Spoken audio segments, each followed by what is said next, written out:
IPS बनकर विवेक गर्ग ने किया क्षेत्र का नाम रोशन। हापुड़ जनपद के नगर गढ़ मुक्तेश्वर के रहने वाले अजय गर्ग के पुत्र विवेक गर्ग ने यूपीएससी की परीक्षा में 114वीं रैंक लाकर क्षेत्र का नाम रोशन किया है। विवेक गर्ग हापुड़ जनपद में दूसरे ऐसे व्यक्ति हैं जिन्होंने आईपीएस बनकर जनपद के नाम रोशन किया है। जहाँ एक तरफ आज के युवा क्रिकेट व किसी संगठन या राजनीतिक पार्टी व नेता बनने का सपना देखते हैं, तो वही विवेक गर्ग ने ठान लिया है कि उन्हें आईपीएस बनकर देश की सेवा करनी है। विवेक गर्ग के आईपीएस बनते ही नगर में खुशी का माहौल बन गया है और लोगों का बधाई देने वालों का तांता भी लग गया है। हापुड़ से भूपेंद्र सागर की देखिए खास रिपोर्ट।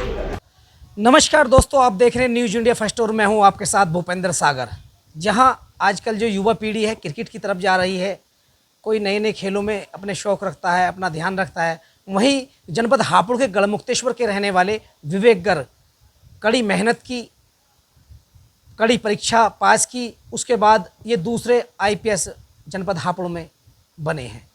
इसी के साथ साथ जो क्षेत्र के लोग हैं उनका तांता लगा हुआ है, लोग आने जाने पर लगे हुए हैं, बधाई देने पर लगे हुए हैं। क्या क्या इनकी प्रक्रिया रही, क्या क्या परेशानियों का सामना करना पड़ा परिवार में, फैमिली में, पिता ने या माताजी ने, किन लोगों ने सपोर्ट करा या जागरूक किया कि आईपीएस करो, इन सारी बातों को लेकर इनसे इस बारे में चर्चा करेंगे। जी भैया नमस्कार, आपका बहुत बहुत स्वागत है। आपका बहुत बहुत धन्यवाद।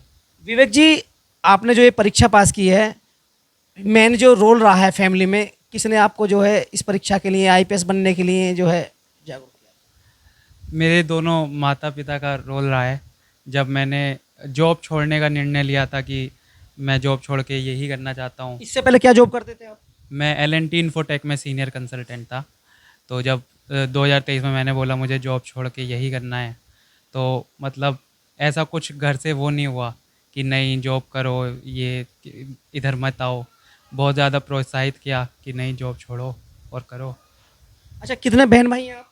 हम 3 बहन भाई हैं, 2 बड़ी बहनें हैं मेरी। जी हाँ, और दोनों अभी IT सेक्टर में काम करती हैं। जी जी। और जो फादर हैं आपके, वो क्या कार्य करते हैं? मेरे पापा का बारदाने का काम है मंडी में, जवाहरगंज मंडी में। हाँ, बिजनेस। आपने जो इससे पहले की जो शिक्षा थी वो कहाँ ग्रहण की थी? गढ़मुक्तेश्वर में किस स्कूल में ग्रहण की थी? वो मैंने क्रिस्तु ज्योति कॉन्वेंट हाई स्कूल से अपनी 10वीं तक की परीक्षा की थी।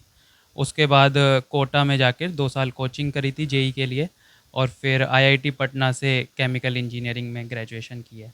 अच्छा, जैसे आजकल नए नए जो युवाएं हैं वो सारी जो रुचि रखते हैं क्रिकेट में, कोई फुटबॉल में, इस तरह की, तो आपके दिमाग में ये सब चीज़ें नहीं कभी नहीं कि आईपीएल वगैरह खेलूँ या कुछ करूँ?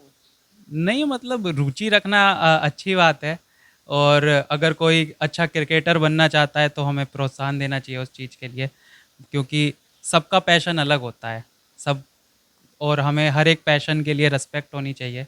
अगर वो क्रिकेटर बनना चाहते हैं तो उसके लिए भी हमें उसे प्रोत्साहन करना चाहिए। कोई अगर फुटबॉलर बनना चाहता है, इंडिया की कोई अभी तक हम कितने फुटबॉलर्स को जानते हैं, एक हम कैप्टन को जानते हैं बस, सुनील छेत्री, जो अभी रिटायर हुए थे फिर वापस आए हैं। तो कितने फुटबॉलर्स को जानते हैं आप इंडिया के? नहीं जानते हैं। Messi, Ronaldo. तो फुटबॉल में भी जाना चाहते हैं तो उन्हें प्रोत्साहन देना चाहिए। अच्छा, आपके कभी ये चीज़ दिमाग में है कि मुझे आईपीएस करनी है, मुझे एक अधिकारी बनना है, पुलिस की वर्दी पहननी है, ये मतलब एक सपना था आपका? क्या क्या था? ये सिविल सर्विसेज का जो सपना था ये था तो पहले से ही, लेकिन 2020 में मतलब तय कर लिया था कि अब यही करना है। तो उसके बाद इसके एग्ज़ाम के लिए शुरू कर दी थी तैयारी, और अभी 114 रैंक आई है, तो लग रहा है कि हाँ वो सपना सच हो रहा है। अच्छा, कितने घंटे पढ़ाई की है आपने ये परीक्षा पास करने के लिए? ये परीक्षा के लिए मतलब ऐसे फिक्स आवर तो नहीं होते थे, लेकिन जैसे प्री है तो प्री के 3 महीने पहले तो वो 10 से 12 का एवरेज रहता था, और प्री से मेंस के बीच में 12 घंटे हो जाता था मतलब मिनिमम। तो और मतलब फिर एग्ज़ाम पास आता है तो टाइम का पता नहीं चलता है, तो आप मैक्सिमम पुश करते हो खुद को, तो जितना ज़्यादा हो जाए उतना अच्छा रहता है। अच्छा, जब आपने परीक्षा दी थी तो उसके बाद कोई घर में, परिवार में चर्चा हुई होंगी, पूछते होंगे कैसे आपके एग्ज़ाम गए हैं, क्या स्थिति रही है, तो क्या बातें चलती थी उस समय? उसका कुछ नहीं रहता था, कुछ पता नहीं था एग्ज़ाम देने के बाद। और इंटरव्यू के बाद सब पूछ रहे थे कैसा हुआ, बोला कुछ पता नहीं है, लिस्ट में नाम आ जाए बस। और लिस्ट 114 रैंक तो मतलब बहुत अच्छी है, बहुत अनएक्सपेक्टेड है। उस वक्त तो बस यही था, पता नहीं क्या हुआ है, ख़राब हो गया है शायद, तो यही था। सब पूछ रहे थे तो मैं तो यही बोलता था कि अच्छा नहीं हुआ है ज़्यादा। जनपद हापुड़ के दूसरे आईपीएस बने विवेक गर्ग जी का स्वभाव, जो बातचीत करने का तरीका है, बहुत ही सरल और बहुत ही अच्छा है। ये एक जनपद हापुड़ को दूसरे IPS मिले हैं, ये बधाई पूरे जनपद हापुड़ के लिए बनती है।